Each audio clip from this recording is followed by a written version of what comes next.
Deux visites ministérielles. La première, celle du ministre de l'Agriculture hier soir à la foire du Ramadan, comme on dit, le marché des légumes. La deuxième visite ministérielle est celle du ministre de l'Hydraulique et de l'Assainissement, visite au Hôtel des Chartries, pour s'informer sur le déroulement de la composante eau du programme d'urgence de résilience dans cette wilaya. Une clôture, celle des journées nationales de concertation sur la préparation de la prochaine présidentielle et sur la gouvernance politique. C'était hier soir, cette clôture, au Palais des Congrès ici à Nouakchott.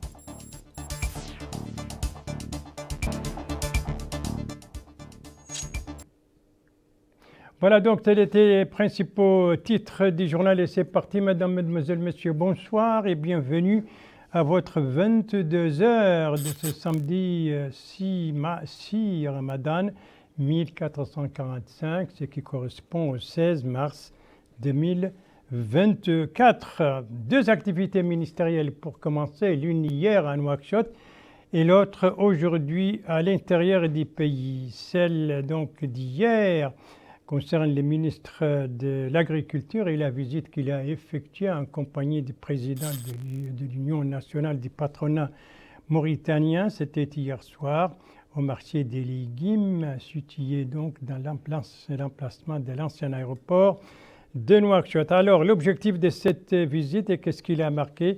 Élément de réponse avec Aminata Khan. La visite a permis de voir de plus près l'approvisionnement, la distribution et la vente des produits maraîchers dans cette foire organisée par la Société nationale du développement rural SONADER en collaboration avec l'Union du patronat mauritanien. La délégation a fait le tour des différents pavillons que compose cette foire avant d'écouter des explications de la part des responsables.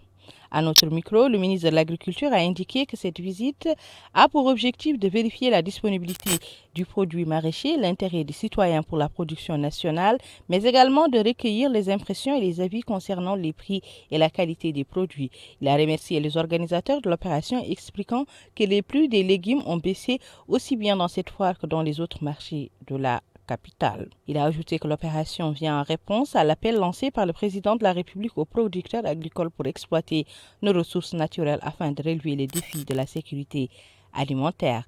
Lui succédant, le président de l'Union nationale du patronat mauritanien, Zeyn Al-Abidine, Ould Cheikh Ahmed, a salué le partenariat entre l'UNPM et le ministère de l'Agriculture, remerciant les investisseurs nationaux à miser sur ce que nous produisons durant ce mois sacré. Il espère que ces efforts se poursuivront afin d'atteindre l'autosuffisance alimentaire, voire d'exporter le surplus vers les marchés internationaux. D'autant plus, à titre d'exemple, notre produit national, la pâte sec, a été bien apprécié sur les marchés, ce malgré notre jeune expérience en la matière. S'informer donc sur l'approvisionnement du marché, la disponibilité et la vente des produits maraîchers, donc bien sûr les prix. Tel était l'objectif de cette visite effectuée hier soir à cette foire par le ministre de l'Agriculture. Son collègue de l'hydraulique et de l'assainissement, lui, était aujourd'hui au Hôtel des Chartries. Alors, pour une visite et sur les objectifs de cette visite et ses différentes étapes, des précisions avec notre correspondant permanent là-bas, Ahmed Septi, compte rendu retravaillé en français par Abdoulaye Demba. Le ministre de l'Hydraulique et de l'Assainissement a débuté sa visite au niveau de la wilaya du Hôtel des Chartries par la commune de Bougadoum. L'objectif de ce déplacement est de s'inquiéter du niveau d'avancement du volet haut du programme d'urgence pour la résilience de cette zone. Ismaël Abdelvota, ministre de l'Hydraulique et de l'Assainissement, a indiqué espérer l'achèvement des travaux dans 2 mois afin de permettre aux populations de cette localité de disposer de liquide précieux. Il a en outre indiqué comprendre les difficultés liées à l'accès à l'eau dont souffrent les habitants. Il a en outre affirmé que le vœu et l'ambition du président de la République est l'accès à l'eau pour tous les citoyens du pays. Il a en outre mis en avant l'acuité de cette problématique pour ces régions qui concentrent une forte population en plus du nombre important de cheptels dont regorge cette zone. Le maire de Bougadoum, Abioul Vadili, a au nom des bénéficiaires salué la réalisation de cet ouvrage au profit des habitants. Il a aussi déclaré une fois achevé que cela permettra de mettre un terme aux pénuries d'eau dont la localité de Bougadoum et les villages environnants souffrent. C'est par la localité de Oumoula Kharij que le ministre de l'Hydraulique et de l'Assainissement a achevé le premier jour de sa visite au Roi Charqi. Sur place, il s'est enquis de ce nouveau point d'eau qui a été réalisé au profit des habitants de cette localité. Le ministre donc de l'Hydraulique et de l'Assainissement au Roi Charqi pour une visite dont l'objectif c'est de s'informer, vous l'avez entendu, sur donc l'avancement des travaux en ce qui concerne le projet, en ce qui concerne la composante eau du programme d'urgence et de résilience des populations de cette wilaya. Retour à Nouakchott qui vient d'abriter des journées nationales de concertation organisées par le ministère de l'Intérieur et de la décentralisation. Journée de concertation donc sur la préparation participative de la prochaine élection présidentielle et sur la gouvernance politique. Clôture de ces journées, c'était hier soir au Palais des Congrès, cérémonie de clôture présidée par le secrétaire général du ministère de l'Intérieur et de la décentralisation. Alors, qu'est-ce qui en est sorti? Qu'est-ce qui est sorti de ces assises qui viennent de se tenir à Nouakchott pendant 5 jours? Élément de réponse avec Aminata Khan. Les rideaux sont tombés sur les journées nationales de concertation autour de la préparation participative des élections présidentielles et la promotion de la gouvernance politique. Les participants ont salué l'organisation de cette consultation par le ministère, appelant à des élections transparentes et à l'activation rapide d'un observatoire national de suivi des élections avec une composition incluant les centrales syndicales et organismes concernés. Le secrétaire général du ministère de l'Intérieur et de la décentralisation, Mohamed Mahfouz Ibrahim Ahmed, a expliqué que l'organisation de ces ateliers s'inscrit dans le cadre de l'ouverture de la concertation instaurée par le président de la République, ajoutant que cette approche de large participation et de débats inclusifs sur les grandes questions nationales a permis d'apaiser la scène politique, de restaurer la confiance entre les différents acteurs politiques et de construire des points de rencontre entre le gouvernement et la classe politique majoritaire opposition confondue. Il a précisé que ces journées de concertation qui se sont achevées ont rassemblé l'ensemble des forces vives de la nation puisqu'elles ont vu la participation de la majorité de l'opposition et des confédérations syndicales en plus des organisations de la société civile. Le secrétaire général a en outre indiqué que ces journées étaient riches en échanges approfondis et fructueux qui ont permis aux participants d'horizons et d'obédiences différents d'exprimer leur opinion, préoccupations et suggestions en toute liberté dans une atmosphère empreinte de respect et ont permis de rendre possible à l'aboutissement d'un ensemble de recommandations pertinentes et constructives. Il est à noter que les participants ont suggéré de rendre obligatoire l'organisation d'un congrès consultatif comme condition préalable à l'obtention d'une licence et de veiller à ce que le congrès reflète la diversité et l'affiliation des membres fondateurs. Voilà, donc c'était la cérémonie de clôture de ces journées nationales de concertation organisées par le ministère de l'Intérieur et de la décentralisation, journées qui ont vu donc la participation de toutes les forces vives du pays. Des journées qui s'achèvent, d'autres qui commencent, et cette fois dans le domaine de la santé. Il s'agit des journées médicales organisées par la commune de Tevrar-Zeinan. On doit voir les images. Les voilà. Donc, c'est des journées médicales au profit des personnes atteintes de maladies oculaires. L'opération cible les couches vulnérables, les plus vulnérables de la société. Lancées aujourd'hui, ces journées vont se poursuivre tout au long de ce mois béni et donc du Ramadan. C'est ce qu'a annoncé le maire de Tevrarzena. Il a précisé que ce sera samedi et dimanche à partir de 9 h dans les locaux municipaux de la wilaya. Eh bien, ce sont des journées médicales qui seront marquées et qui sont marquées déjà puisqu'elles ont commencé aujourd'hui par des consultations gratuites tout au long de ce mois béni du Ramadan. Merci de suivre les JTF de Mauritanie. La suite du journal avec d'abord les opérations gratuites, toujours les opérations gratuites durant ce mois béni donc, à commencer par celle entreprise actuellement par la Société mauritanienne des distributions de poissons et c'était le cas aujourd'hui à Nouakchott Sud. Compte rendu Aminata Khan.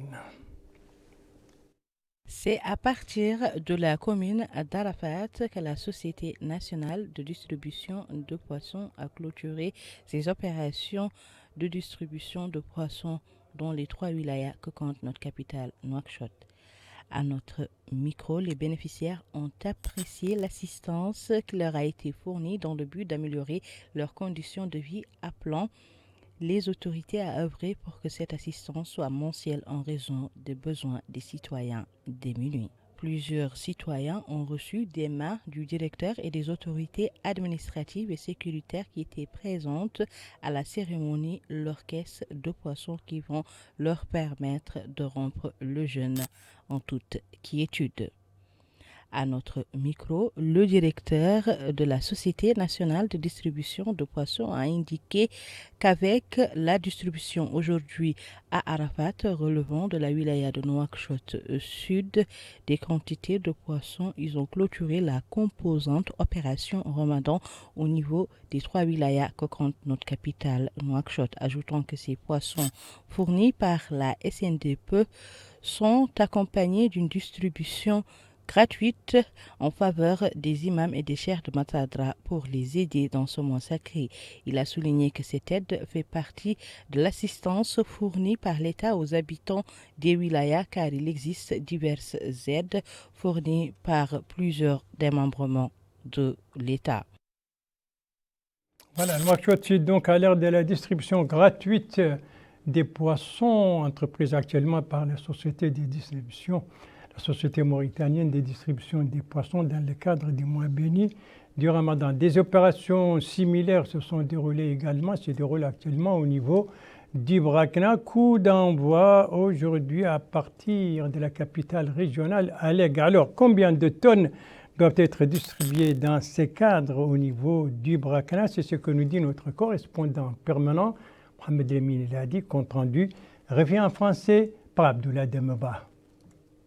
15 tonnes de poissons vont être distribuées aux habitants de la wilaya du Bragna. Cette opération effectuée par la Société nationale de distribution de poissons SNDP rentre dans le cadre de l'opération Ramadan menée cette année. Cette opération s'est tenue sous la supervision du directeur de cabinet du Wali du Bragna et des maires des différentes moukhata de cette wilaya. Le directeur de cabinet a indiqué que ces 15 tonnes de poissons vont être réparties aux 6 moukhata de ces régions. Il a en outre précisé que les familles vulnérables vont tirer profit de ces distributions sur instruction des hautes autorités du pays. Les maires des différentes moukhata qui bénéficient de ces distributions affirment aussi que la répartition va prendre en compte la démographie et les familles démunies. Ils ont salué cette activité qui se déroule chaque année. Les représentants des différentes municipalités bénéficiaires ont aussi remercié le président de la République. Ils ont aussi précisé disposer de quantités suffisantes de poissons.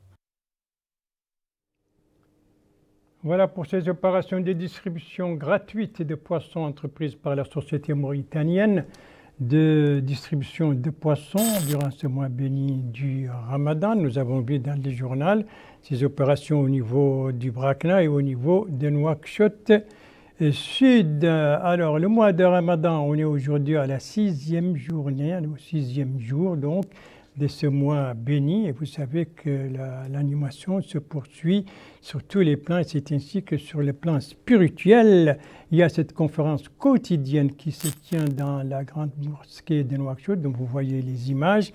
La conférence d'aujourd'hui avait pour thème le repenti et ses conditions, et ça c'est sur le plan religieux et sur le plan donc médical, les thèmes c'était le diabète et ses relations avec le jeûne.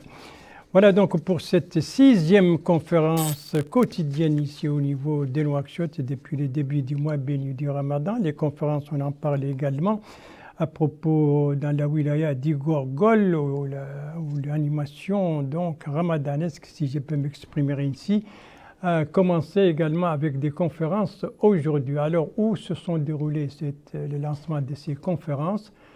Où s'est déroulé le lancement de cette animation, de ces conférences. Donc, élément de réponse avec notre correspondant permanent là-bas, Mohamed Ali Saleh, compte rendu, revient en français par Abdullah Demeba. L'ancienne mosquée de Kéidi a renoué avec les conférences ramadanesques dans le cadre de ce mois béni du Ramadan organisé par la Direction régionale des affaires islamiques et de l'enseignement originel. Plusieurs exposés ont été présentés sur les vertus du Ramadan et certains aspects de la jurisprudence religieuse. Ces présentations sont effectuées dans les différentes langues nationales. Le directeur régional des affaires islamiques et de l'enseignement originel a déclaré que chaque jour, au cours du mois béni, des exposés sont présentés à propos du jeûne, de la prière, de la zakat, de l'usure, entre autres. Il a aussi souligné que ces différentes présentations vont aussi couvrir une partie importante de la sira prophétique. Le directeur régional a aussi affirmé que ces différentes activités sont organisées en collaboration avec les associations des oulémas et l'union des imams de celui-là. L'imam de l'ancienne mosquée de Kéidi a pour sa part souligné que ce mois est caractérisé par plusieurs activités qui sont menées au niveau de la mosquée, dont l'interprétation du Saint-Coran. Il a aussi remercié les autorités administratives pour les facilités offertes. Ça, c'était le lancement donc de l'animation au niveau du Gorgol, de l'animation durant le mois béni du Ramadan avec des conférences sur différents thèmes religieux. Lui aussi a entamé aujourd'hui un programme de débat. Lui, c'est le parti INSAF. INSAF qui a organisé aujourd'hui, donc, qui a commencé aujourd'hui un colloque de haut niveau qui a commencé ce matin et qui doit durer 2 jours. Thème de ce colloque, l'économie. Plus de 200 participants prennent part à ces assises, hauts fonctionnaires, entrepreneurs, chercheurs, universitaires, élus ainsi que des économistes et experts mauritaniens à l'étranger. Alors, pourquoi les choix de ce thème, l'économie, pour ce premier débat? Élément de réponse avec le président du parti INSAF. L'effectif présent aujourd'hui, la qualité des participants est une source de fierté pour le pays. La réponse à une invitation du parti INSAF est également une source de fierté pour nous au niveau du parti. Surtout que nous avons voulu, à cette période très particulière de développement de notre pays, mener une réflexion de fond sur les questions qui interpellent notre nation. Nous avons voulu le faire dans un esprit d'ouverture, en invitant des personnalités, des personnes qui sont capables de contribuer à un débat de haut niveau, sans tenir compte de leur appartenance partisane. Pourquoi un débat sur cette thématique? Je dirais que le parti, dans son plan d'action annuel, a intégré un certain nombre de débats, d'ateliers de réflexion de haut niveau, sur les thématiques qui interpellent l'opinion publique, qui sont essentielles également pour le développement économique et social du pays. Ce débat, par lequel nous avons voulu commencer sur l'économie du pays, à cause de son importance, mais à cause aussi de la nécessité de bâtir une économie solide pour pouvoir répondre aux exigences de notre population, nous avons voulu commencer par cette thématique. Ne sera pas la seule thématique de débat auquel nous allons inviter nos experts et nos politiques. Nous avons l'intention également d'animer un débat similaire sur les programmes sociaux, de quelle manière nous pouvons répondre à une demande sociale très pressante. Et je pense que c'est aussi une interrogation pour l'économie nationale. Nous voulons également débattre sur la gouvernance politique du pays, qui est un élément déterminant dans son développement économique et social.